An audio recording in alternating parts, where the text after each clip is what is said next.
Hi, my name's Rachel Scheuboeck. I'm the manager of the Special Education Resource Unit based down at Henley Beach. I've worked in education for approximately 27 years in a number of settings with a number of students who have varying degrees of disability and with those with learning difficulties as well. I'm also the parent of a child that has some challenges, so this presentation is sort of bringing together my education headset as well as the headset of a parent. So I really hope you enjoy it. As I said, I'm from the Special Education Resource Unit. It's a free resource for all Department of Education staff or parents of a child with special needs. We've got a large collection of teaching resources to support the inclusion of students with disabilities. We also have a number of services available to support educators and parents. Briefly, among many other services, we do offer training related to supporting students with special needs, looking at supports around inclusive technology or understanding personalised learning. We also host the parent forums for the department. So if you've not used Siru recently, please take a look at our website or give us a call. We'd love to chat to you. Today I wanted to talk about working with parents to support the students in our class. This webinar aims to help educators understand the policies that do inform our work and some tips for working effectively with parents. As you probably know, there is legislation that informs our work in a department school, and it's important to be aware of this so that we don't unknowingly breach this and disadvantage a family, child or student. Australia is a signatory to the United Nations Convention on the Rights of Persons with Disabilities and has an obligation to address barriers of inclusion for people with disabilities in a wide range of areas, including education. Australia is among 80 other countries that have signed the convention, which legitimises and validates the legislation. So at a national level, we already have in place the Disability Discrimination Act, which was developed in 1992 and commonly referred to as the DDA. And we also have the Disability Standards for Education, which were implemented in 2005, however, recently reviewed in 2020. The standards being the most relevant legislation for us as educators. The South Australian and Children's Services Act from 2019 sets obligations on the state to provide an education of the highest quality for every child. Every child is entitled to be enrolled at their local government school for the area which in the child's home is situated. It's important to note that the DDA definition of disability says that a disability can be a disorder or malfunction that results in the person learning differently from a person without the disorder or malfunction. Therefore, under the DDA, children with additional learning needs, whatever the cause, can be considered to have a disability. And this is broader than our educational definition that we have. In South Australia in 2017, there was a Legislative Council report done by the Select Committee on access to the South Australian education system for students with disability, and currently the Royal Commission is also looking into how we support students and people with disabilities. As I said previously, the disability standards is the part of the Act that we really need to know as educators. The disability standards state that all educators must consult with the student or an associate of the student, which could be the parent, carer or an advocate, regarding on how a disability affects the student's ability to access education. With this in mind, all students, regardless of disability, should access education on the same basis as other students without difficulties. As educators, we need to make reasonable adjustments to support the inclusion of all students in learning. Adjustments might take into consideration access to the building or class environment, as well as adjustments to the learning and assessment tasks. For a student with a vision impairment, for example, we might need to provide electronic resources that can be manipulated by the student for their access, or larger print on a worksheet that is given out to the rest of the class. For the child with autism, we may need to be aware of sensory issues and provide a space for regulating or headphones for noisy environments. There are many, many more examples of adjustments. I wonder if you can think of one for a student that you're supporting. The first area I want to talk about in terms of tips for supporting parents is that of communication. As you can see by my slide, don't forget communication is key. It's one of the things that parents often report on where there's been a breakdown in a relationship. So getting communication right is really important. The biggest communication problem we often have is we don't listen to understand, we listen to reply. And I think sometimes that can be where things break down as well.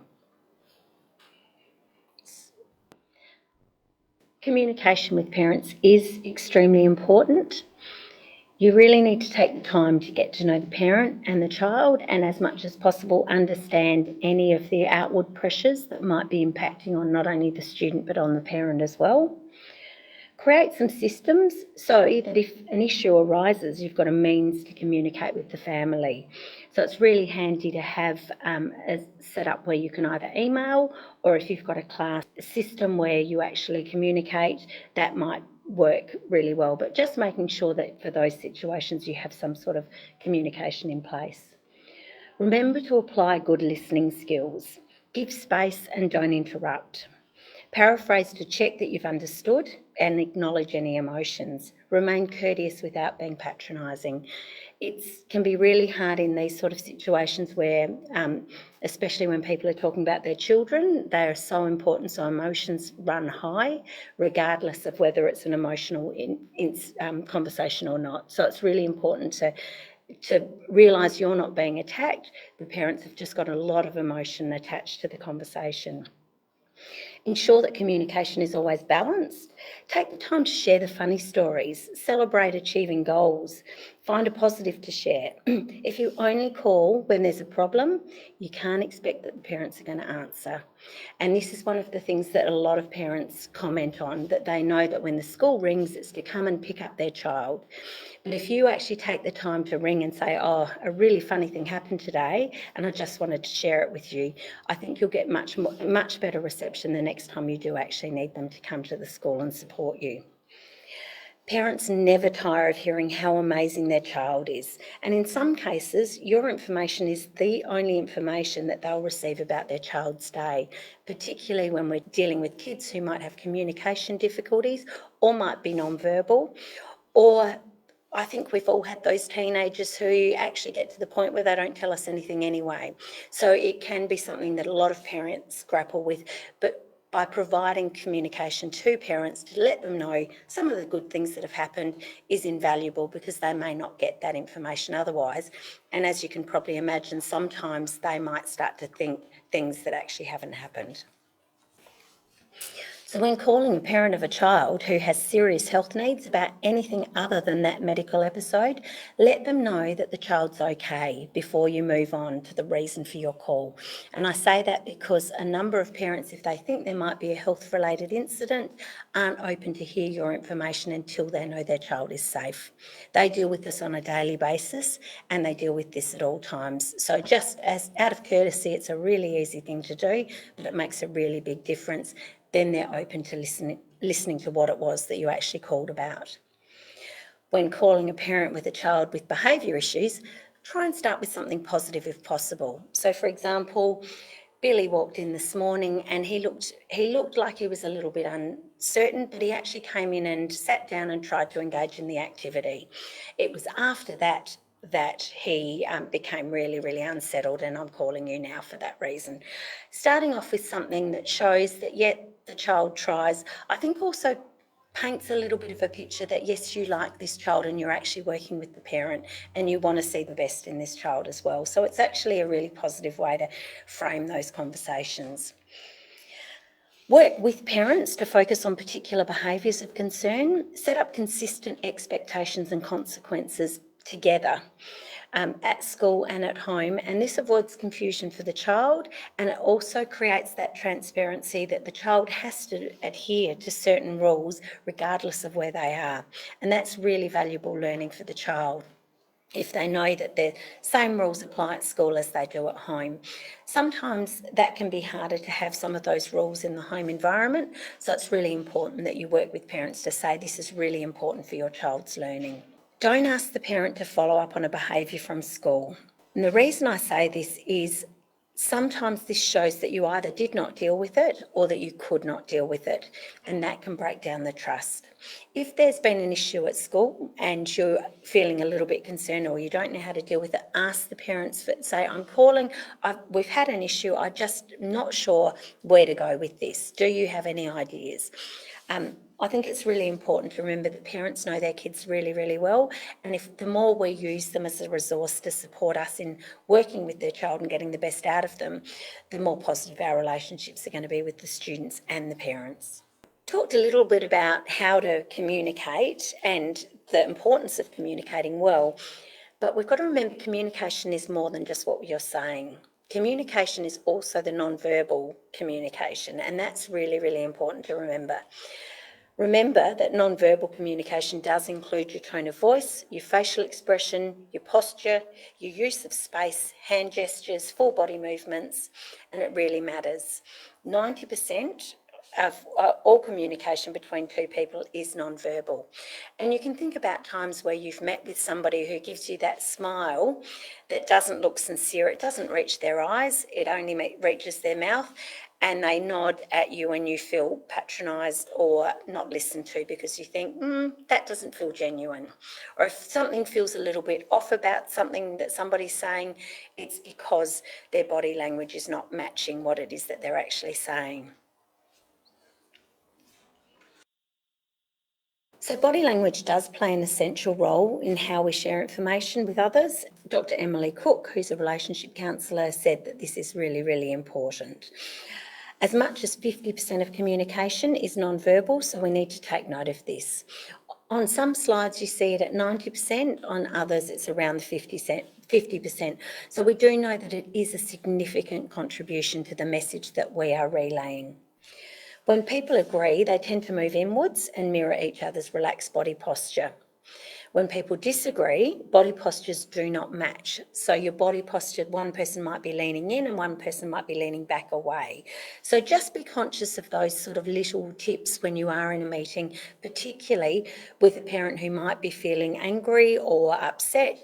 Think about what it is that you can do with your body that will show a very passive or interested sort of look rather than aggressive or disinterested stance. When a parent enters the room, put a genuine smile on your face, sit in a comfortable chair and make sure that they're at an even height and consciously move slightly forward.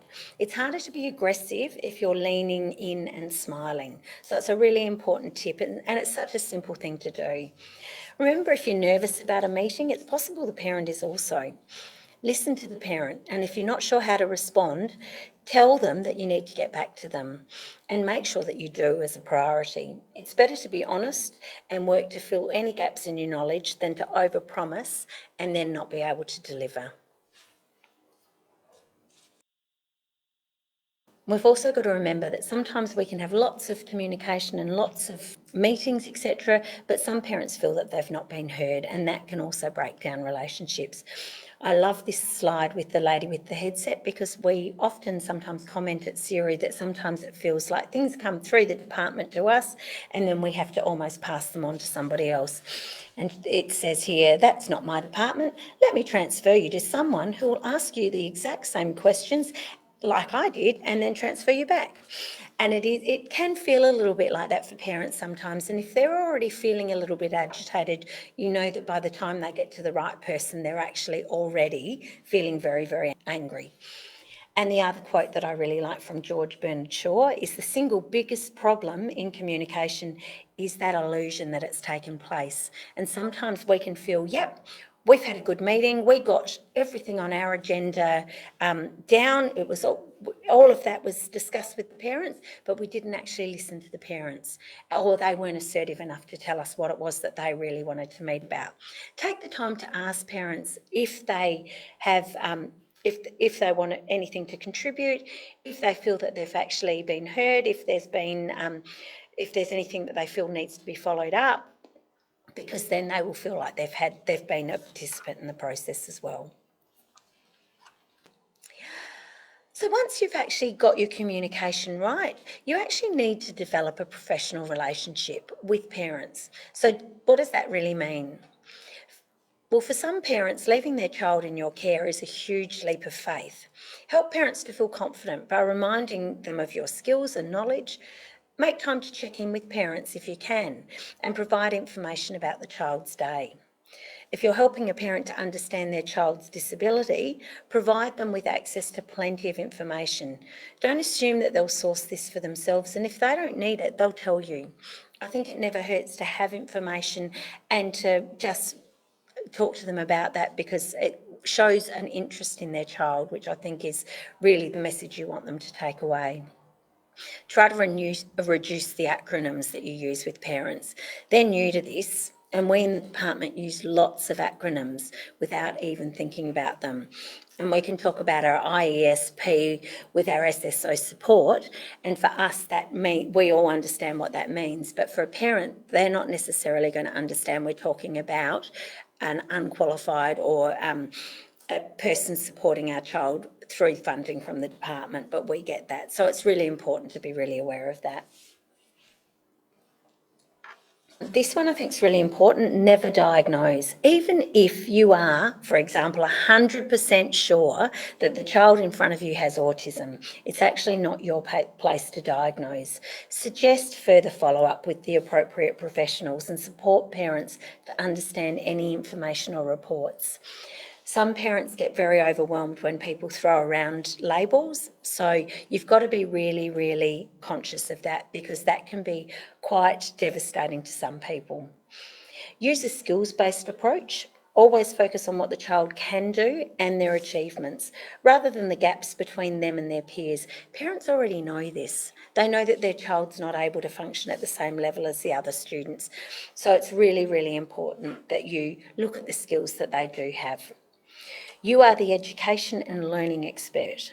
The parent is the expert of the child, and as such has really useful information to share, and that will help you in supporting their child. Make time for this and encourage their input, because that's how you make a good relationship too. Develop a learning plan is another really important thing, because it helps to keep us all on the same page and it keeps us all working to common goals. A one plan is what we basically call our learning plan in South Australia, and it's so much more than a mandatory requirement that fits in our files. Creating a learning plan opens up a communication avenue with parents, so it shows that you care about the child and you want the best for them. Setting achievable, or as we call them, smarter goals that can be celebrated when mastered and shared with the child and parent strengthens the relationship. The plan provides that opportunity to gain ideas from parents about what works for their child and what to avoid. It will also help you to keep focused on their learning goals and help them to make progress, because for some of these students, it does take a little bit more time and a little bit more planning for them to actually be able to access the same as the rest of their peers on that same basis. You can review the plan if the parents place unrealistic demands, expectations on you as a teacher, or on their child's learning. It helps us to all be on the same page and to have a common understanding of what the student is actually able to do. Why do we do this? Why do we need to invest and take time in developing communication with parents? Well, what we do know is research has found that the benefits of effective family-school partnerships include a range of positive outcomes, and they're really, really good outcomes. So it's really worth investing the time. Students' learning increases and educational outcomes are improved. Students' behaviour management problems are reduced. Fewer student suspensions occur. There's increased student attendance, retention and graduation rates, because if students and parents are working together with the teacher, you've got more chance of making sure that they're actually at school and able to attend. Parents and carers contribute more time and expertise to the school, and they're supportive of programs. Teachers have a more comprehensive knowledge of the student, which is really important. Teachers' morale can increase. Teachers are more appreciative of parents and carers and their skills, and there's a flow on to positive relationships between the school and the broader school community. So it's really, really important. Getting these relationships right has some really, really positive benefits. It's worth the investment in time. Having the support of parents, particularly for those children who challenge us the most, is really imperative to support the child in learning acceptable behaviours and can lead to better outcomes for the student, not just in their learning, but in their life outside of school. Final thoughts. As a parent, I have to say, all children are special to their families, and this is equally true of those with disabilities. For some students who might have had a really rocky start, they might have had health issues, they might have had a number of interventions for that child. It might be increasingly so because there's been a lot of work in keeping this child alive and keeping them functioning and helping them to develop. These children might be challenging, but they will have lovable qualities. Parents are more likely to be receptive if they feel that you like their child and also that you want the best for them.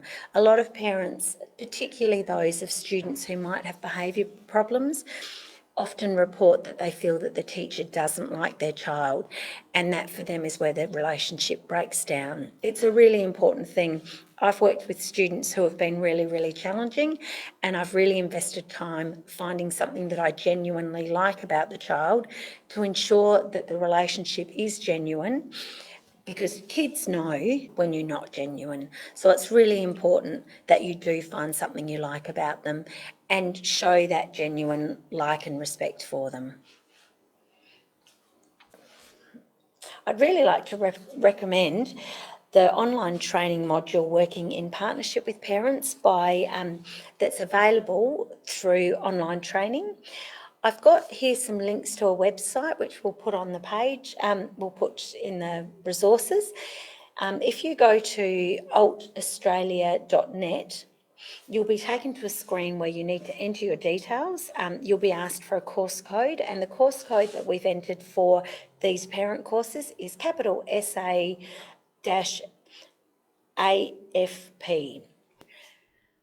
This will actually take you to a range of other courses as well, which are freely available for you to use. There is an ADHD for Parents course, an autism for understanding autism for parents, and a learning theory course. The ADHD can be quite useful if you've got students who might have some difficulties. It actually takes the training and the understanding from a parent perspective, as well as the autism. It's about the everyday of living with students with autism. So I would highly recommend that they could be useful to use too. If you'd like more information on these courses, please contact Siru. We're really, really happy to talk you through or to give you some support. But this course I would highly recommend. It does go into far greater detail than I have. Thank you for your time and for listening, and I really hope it's been helpful. I hope that some of the things I've talked about were things that it may have confirmed for you that you're doing the right thing. I hope that there was something new that you might have learnt, but thank you again for taking the time.